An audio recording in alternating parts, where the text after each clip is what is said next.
talvez a doutrina mais bem aceita, principalmente por dispensacionalistas, né? Essa galera aí acaba acreditando mais nessa teoria de que o diabo já é caído, já é Satanás aqui no Éden, já era Satanás, já era o diabo, já era o inimigo de Deus, e ele se passa por uma cobra, né? Que eles dizem cobra. Nós já entendemos a diferença de serpente para cobra, tá? E eles acreditam aí nessa questão da zoomorfia, que é a transformação de um ser, de uma entidade, de uma divindade num animal, tá? E eu discordo completamente dessa teoria de o diabo ter se transformado. Tá? Quando a gente chegar nas punições, eu vou te explicar melhor porque eu acredito que não era o diabo em nenhuma hipótese. Tá?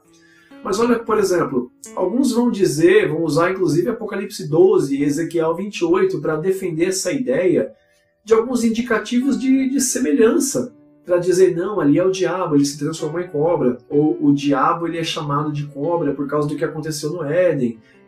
Mas vamos dar uma olhada nessa questão de semelhanças e comparações para ver até que ponto isso pode ser utilizado. Olha, o texto mais famoso de todos, talvez, né? Ezequiel capítulo 28, verso 13 e 14. Os que defendem que ali no Éden era Satanás, o diabo transformado em uma cobra. Né? Eles vão dizer aqui, olha. Ezequiel 28, capítulo 28, verso 13. Estiveste no Éden, jardim de Deus, de toda pedra preciosa era a tua cobertura, sardônio, topázio, diamante, turquesa, ônix, jaspe, safira, carbúnculo, esmeralda e ouro. Em ti se faziam os teus tambores e os teus pífaros. No dia em que foste criado foram preparados. Tu eras o querubim ungido, aqui já temos um problema, ele não era serafim, era querubim, para cobrir. E te estabeleci no Monte Santo de Deus e estavas no meio das pedras afogueadas, andavas. Esse é um texto que o pessoal usa para defender. Não, Satanás ele estava no Éden, ele habitava lá, ele se vestia de pedra preciosa, pedras afogueadas. Só que aí ele já não tem como ele ser a cobra, porque nós estamos aprendendo que as serpentes eram os serafins, né? Os narrachos são as serpentes, animais propriamente ditos. Serafins são serpentes, mas de uma classe elevada, conforme o próprio texto de Isaías, né, em vários capítulos ali indicou, né, ou a separação que Moisés faz em Números 21, de narracho para serpente no mesmo evento. Né? Veja que não são a mesma coisa, são bem separados por Moisés ali. Agora essa questão de não, era ele sim, porque ele habitava no Éden, pedra preciosa, o jardim de Deus. Tem uma explicação para isso. Se você voltar um capítulozinho para trás, Ezequiel 27, olha que interessante, nós vamos ler alguns versículos aí alternados. O verso 16, por exemplo, olha só. A Síria negociava contigo por causa da multidão das tuas manufaturas, pelas tuas mercadorias, davam esmeralda, púrpura, obra bordada, linho fino, corais e ágata. Avança alguns versículos aí, verso 22. Os mercadores de Sabá e de Ramá eram teus mercadores. Em todos os seus mais finos aromas, em toda a pedra preciosa e ouro, negociavam as tuas feiras. Arã, Cane e Éden, os mercadores de Sabá, Assur, Quilmade, negociavam contigo. E estes eram teus mercadores, em roupas escolhidas, em pano azul, bordados, cofres de roupas preciosas, amarrados com cordas e feitos de cedros, entre a tua mercadoria. Verso 32, olha que legal. E no seu pranto levantarão uma lamentação sobre ti, e se lamentarão dizendo, quem foi como Tiro, como a que foi destruída no meio do mar. Esse texto de Ezequiel 28 fala, levanta uma lamentação sobre o rei de Tiro. E aí começa, você que estava no Éden, jardim de Deus, usava pedra preciosa. O capítulo 27 vai explicar isso aí. Por que ele estava no Éden? Porque o Éden era uma região que de fato negociava com ele pedras preciosas, como Arã, Cane, mercadores de Sabá, Assur, Quilmade. Essa já é uma razão para ele que habitava no Éden e estava com pedras afogueadas e pedras preciosas. As pedras afogueadas têm uma outra explicação histórica que eu aceito muito bem também, que era o rei de Tiro, quando ele destruía alguma cidade ou passava por algum lugar que ele lutava, ele mandava tacar fogo nas ruínas das coisas.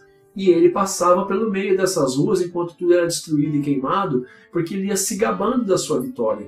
Então essa é uma outra hipótese para pedras afogueadas que eu também aceito super bem. Mas eu também acredito na aplicação de dupla profecia.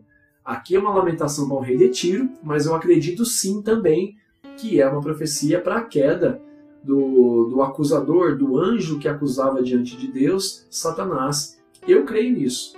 Tá? Eu respeito super aqueles que creem que não é, e existem argumentos muito bons para isso, e não tem problema nenhum. Isso não atrapalha em nada o nosso entendimento bíblico de Satanás. Eu só acredito que é uma profecia também para ele. Mas você não acabou de dizer que isso não é suficiente para defender que ele era a cobra lá no Éden? E ele não era. Ele pode ter habitado lá, e como eu acredito, ele pode ter visto a vaidade, que era da sagacidade da serpente, se aproveitado disso para enganar a serpente, para que a serpente, então, coagisse Eva a fazer o que fez. Eu acredito que ele estava no Éden, sim, é possível. Mas não acredito que ele seja zoomorfia da cobra, da serpente, do serafim. Até porque esse mesmo texto, se você for levar ao entendimento disso, ele era querubim ungido, aquele que cobria. Eu tenho um vídeo já que fala sobre querubim e serafim. O serafim está ao redor, né, adorando a Deus. O querubim está abaixo do trono, sustentando o trono de Deus, que é a imagem dos 4 seres viventes do Apocalipse, que é uma réplica dos 4 estandartes do arraial de Israel. Que você tinha o estandarte de águia, de touro, de leão e de homem, nas posições dos acampamentos de Israel, em volta do tabernáculo. Tá? Eu tenho um vídeo falando sobre isso também. Olha que legal, falando em semelhança, em similaridade, tem outro grande sinal aí da suposta zoomorfia, que é o dragão vermelho do Apocalipse 12. Olha alguns versículos aí também de forma alternada. O verso 3. Viu-se outro sinal no céu, esse que era o grande dragão vermelho, que tinha 7 cabeças e 10 chifres, e sobre as suas cabeças 7 diademas. E sua cauda levou após si a terça parte das estrelas do céu e lançou-as sobre a terra. E o dragão parou diante da mulher que havia de dar à luz, para que, dando ela à luz, tragasse o filho. Verso 7. Houve batalha no céu, Miguel e os seus anjos batalhavam contra o dragão, e batalhavam o dragão e os seus anjos. Mas não prevaleceram, nem mais o seu lugar se achou nos céus. E foi precipitado o grande dragão, a antiga serpente, chamada é o diabo, Satanás, que engana todo mundo. Ele foi precipitado na terra, e os seus anjos foram lançados com ele. Agora olha que interessante. A descrição desse animal, inclusive em muitos aspectos, como eu já falei, ela bate muito com a descrição do animal terrível e espantoso de Daniel capítulo 7. Quando Daniel vê ali as 4 criaturas e cada uma era um reino, o animal terrível e espantoso do 4º e último reino bate com a descrição do dragão vermelho, que muitos teólogos concordam que se trata da tipificação e da simbologia do Império Romano já perseguindo a igreja, desde quando Israel estava para gerar o Messias e ele vir ao mundo, quanto depois que ele faz guerra aos descendentes da mulher, os descendentes de Israel, a continuidade da linhagem de Israel. Certo? Tem alguns outros pontos interessantes aqui. Você vê que tem a menção no versículo 4, a terça parte das estrelas que o dragão ele toma com a sua cauda para si. Só que olha só, ele lança elas por terra. Alguns entendem aqui, não, o dragão quando ele sobe para pelejar no céu, ele convence a terça parte dos anjos para lutar contra Miguel, seus anjos e contra Deus. Baseado somente nesse texto, nós não podemos dizer isso. Olha só, a sua cauda levou após si a terça parte das estrelas do céu, que aqui nós podemos entender também como anjos, né, estrelas da alva, enfim. Só que olha só, ele lançou ela sobre a terra. Dá muito mais a entender que ele derrotou quando ele subiu. A confusão ela se faz porque no verso 7 você vai ver que o dragão luta contra Miguel. Né? Miguel e seus anjos lutam contra o dragão e seus anjos. Não necessariamente esses anjos é a terça parte que ele tomou com a cauda. O texto dá muito mais a entender que ele derrota a terça parte dos anjos quando lança elas por terra. Sempre que você vai ver a referência da estrela caindo do céu sobre a terra, é destituição, é destruir, é ser expulso. Não tem a ver com o dragão ter trazido para si, levou após si. Levou após si quer dizer que ele trouxe para ele, mas lançou por terra. A ação contínua não indica que ele se aproveitou disso para lutar, mas de que ele derrotou. Ele trouxe para ele e derrotou lançando por terra. Tanto que depois lá no 7, ele já está no céu, ele não voltou para buscar essas estrelas na terra e subiu para o céu para lutar, ele já está no céu. Tá? E aí ele luta contra Miguel utilizando os anjos que ele tinha. Não sabemos como ele consegue, se é no convencimento, se é ao longo do tempo, enfim. Tá? Só que também eu aceito com bastante naturalidade que alguém que defenda que esse trouxe após si a terça parte das estrelas, ele está ali arrebanhando para si alguns anjos. Tudo bem, não tem problema.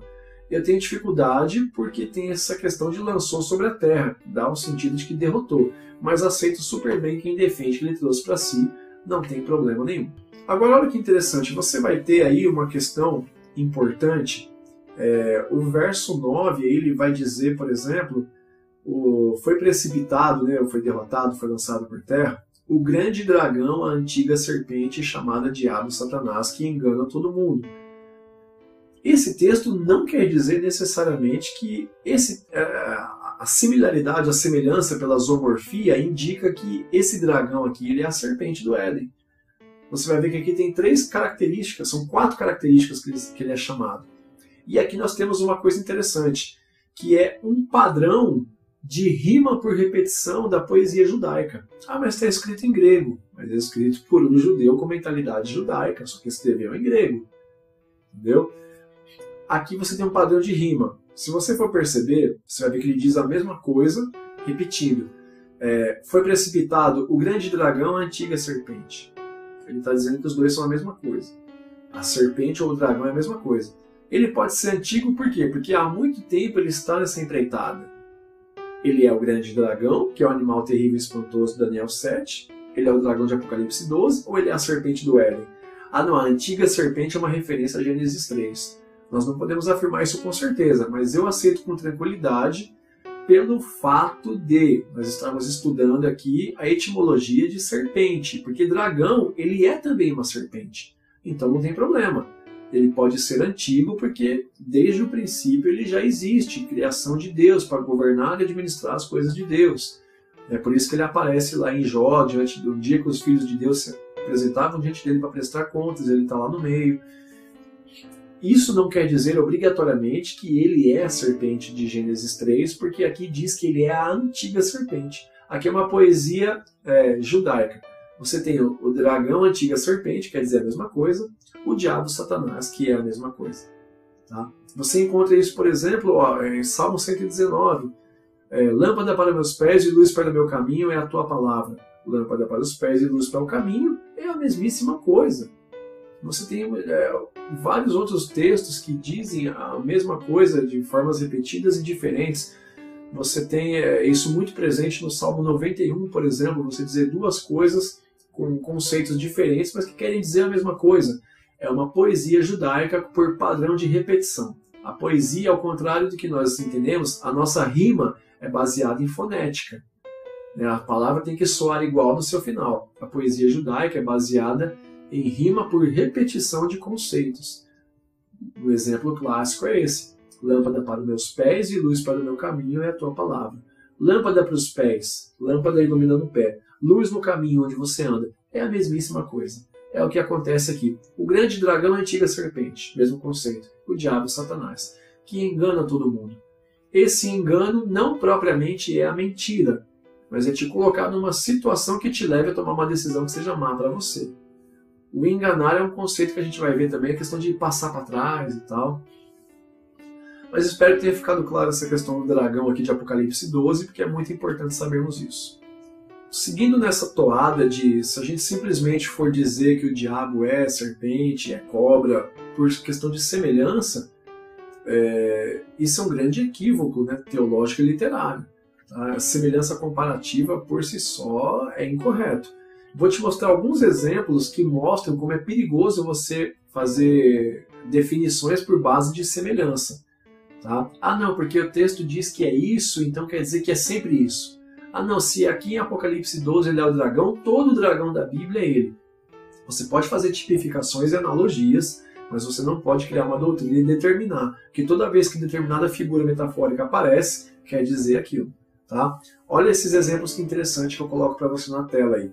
Vamos pegar, por exemplo, figuras metafóricas por semelhança que podem indicar, olha só, tanto Jesus quanto o diabo. Veja, por exemplo, serpente. Jesus ele vai estar aí em João capítulo 3, verso 14, ele é chamado de a serpente de bronze erigida no deserto por Moisés.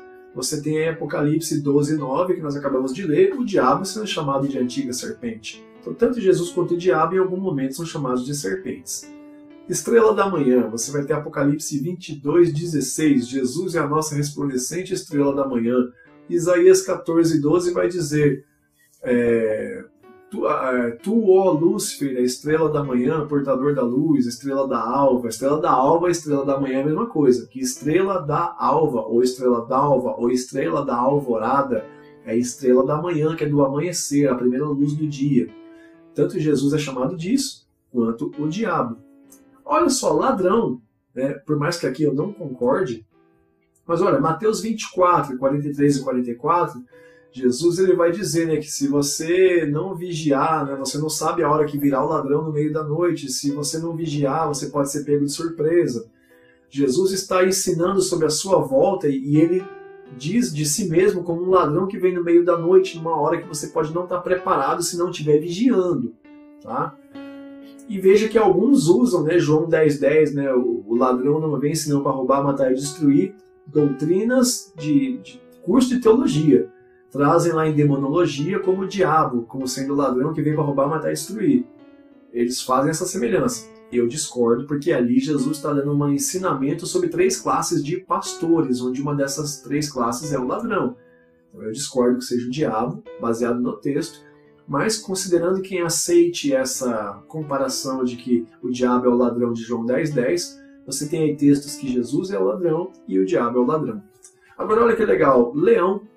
Jesus é o leão da tribo de Judá em Apocalipse 5:5. 1 Pedro 5:8, o diabo é o leão que ruge ao nosso redor buscando a quem possa tragar. Então veja só, você tem serpente, pode ser tanto Jesus quanto o diabo, estrela da manhã, tanto Jesus quanto o diabo, ladrão, tanto Jesus quanto o diabo, leão, tanto Jesus quanto o diabo. Se a gente for só por semelhança de figura de linguagem, determinando que sempre que uma figura aparece quer dizer aquilo, nós estamos cometendo um gravíssimo erro. Aí nós vamos entrar naquele livro, Os Perigos da Interpretação Bíblica, de D.A. Carson, sobre essa questão de você colocar um significado exclusivo a uma figura de linguagem, toda vez que ela aparece, você obrigatoriamente tem que usar como sendo aquilo. É uma indicação do pastor Iago Martins, dos 2 Dedos de Teologia, é um livro muito bom para pregadores, para não serem pegos nas armadilhas de interpretar figuras de linguagem de uma forma meio que exclusivista e obrigatória. Tá? Super recomendo.